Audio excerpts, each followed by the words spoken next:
Saya Rangga Almahendra, dosen FEB UGM. Hari ini kita akan melanjutkan materi terkait dengan perencanaan keuangan untuk startup. Dan topik yang akan kita bahas adalah pembuatan laporan arus kas. Ya, masih sama menggunakan perusahaan imajiner bagi ilmu yang sudah pernah kita bahas sebelumnya. Ya, ada 8 transaksi, mungkin masih ingat ya seluruh transaksinya. Ya, tentu saja saya tidak akan membahas lagi ya detail terkait dengan transaksi ini ya, karena sebelumnya saya sudah jelaskan bagaimana bagi ilmu akhirnya bisa membuat neraca ya. Ada laba ditahan 30 juta yang bisa kita lihat dari laporan rugi labanya juga ya. Dan yang lebih penting tentu saja kita juga bisa melihat neraca keuangan yang tadi saya tampilkan, tapi kali dalam bentuk yang sedikit berbeda ya. Cuma sedikit untuk melihat tentang posisi kas, arus kas, karena itu yang menjadi fokus kita ya. Masih ingat bahwa di awal perusahaan memulai investasi dengan modal pemilik sebesar 300 juta, lalu kemudian si pemilik mengajukan pinjaman ke bank sebesar 400 juta, sehingga pada awal tahun si pemilik founder ini memiliki kas sebesar 700 juta. Nah, dalam perjalanannya terjadi penurunan kas, di mana di akhir tahun pertama ya kas yang dimiliki bagi ilmu itu turun dari 700 juta menjadi 60 juta. Nah, bagaimana penurunan ini yang nanti akan dilaporkan dari laporan arus kas ya. Nah, tentu saja untuk bisa membuat perkiraan bagaimana arus kas ini dihitung, ya kita harus mulai dari pendapatan bersih atau laba yang sudah kita jelaskan perhitungan sebelumnya ya. Jadi laba itu pasti berupa penambahan cash ya bagi perusahaan. Lalu kemudian yang harus kita lakukan juga adalah kita harus menyesuaikan item apa saja yang tidak terkait dengan uang tunai ya. Jadi depresiasi yang di neraca mungkin kita lihat ini mengurangi aset ya. Tentu saja ini bisa kita jadikan sebagai sesuatu yang menambah kas ya.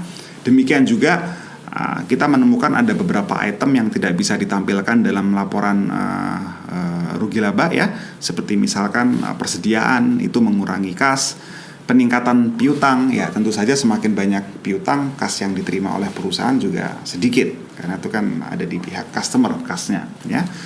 Lalu kemudian peningkatan hutang lancar ya, semakin banyak hutang yang diambil oleh perusahaan, tentu saja kas yang dimilikinya juga pasti akan bertambah. Nah, ini yang kemudian coba akan kita hitung ya. Sehingga kalau kita lihat ya dari awal, saya akan mulai dari bawah dulu ya untuk mengetahui bagaimana perjalanan kas itu bisa diperoleh. Masih ingat bahwa kita memulai dengan kas sebesar 700 juta yang diperoleh dari pinjaman dan modal. Nah, tentu saja seiring dengan berjalannya waktu terjadi penambahan kas sebesar 30 juta. Lalu tadi sudah disampaikan penyusutan ya, kita anggap sebagai elemen yang menambah kas. Jadi kita tambahkan 80 juta di sini. Persediaan itu adalah elemen yang mengurangi kas ya, dan piutang itu juga elemen yang mengurangi kas. Sehingga kalau kita total di sini ya 30 ditambah 80 dikurangi 100 dikurangi 250 ya. Di sini kita lihat ada pengurangan kas sebesar 240 juta ya. Sehingga kalau kita lihat, maka di akhir bisa kita lihat di sini ya, arus kas yang dimiliki kita adalah 700 juta. Apabila kemudian dipakai oleh investasi sebesar 400 juta untuk pembelian alat, dikurangi lagi dengan minus dari operasional, maka kita akan mendapatkan kas sebesar 60 juta rupiah. Nah, inilah penjelasan dari mana ini didapatkan. Jadi saya akan jelaskan bagaimana laporan arus kas ini didapatkan. Ya, tentu saja kita bisa mulai dari laba operasional. Operasional perusahaan mendapatkan tambahan laba sebesar 30 juta ya.